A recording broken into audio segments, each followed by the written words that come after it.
నీ పాపాలని కడిగేవాడు అంటున్నాడు. నీకు శాంతి, సమాధానము, నెమ్మది అంటున్నాడు. ప్రభువైన యేసుక్రీస్తును విశ్వాసం ఉంచుము, అప్పుడు నీవును నీ ఇంటి వారు గొప్ప రక్షణ, శాంతి, సమాధానమును, పరలోక రాజ్యము మీరందరూ పొందుదురు గాక. ప్రార్థన చేస్తున్నామండి. ప్రేమగల మా పరలోకపు తండ్రి, యేసుక్రీస్తు వారి నామమున మిమ్మల్ని స్తుతిస్తూ ఆరాధిస్తున్నాం. దయగల దేవా, ఈ ప్రాంతంలో చెప్పినటువంటి మాటలు దీవించండి.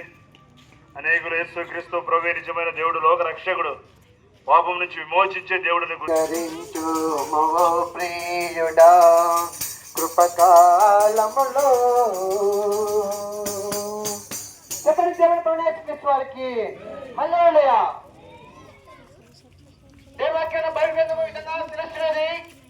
దేవుడు లోకమును ఎంతో ప్రేమించను కాగా ఆయన తన అతిథ కుమారుగా పుట్టినవాడు విశ్వాసము ప్రతి వాడును నశింపక నిత్య జీవం పొందేట్టు ప్రవేశం మనకు కలిగించును. దేవాక్యను బయలుదేరడం విధంగా తెలుస్తున్నది. పాపములో జీతం మరణము, అయితే దేవుని కుమారము మన ప్రభువైన క్రీస్తు యేసునందు నిత్య జీవము. దేవాక్యను బయలుదేరడం విధంగా తెలుస్తున్నది.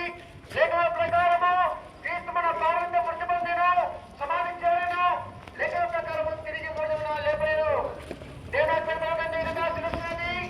అదే మనము యేసు ప్రభువుని విగ్రహంతో హత్తుకొని దేవుని ఆయన లేపని ఈ ఉదయం నీవు రక్షింపబడదు. మన పాపం మన అప్పనేలా ఆయన నమ్మదైన వారు నీతిమంతు కనుక ఆయన మన పాపం క్షమించి బైబిల్ పెట్టుకోవాలి.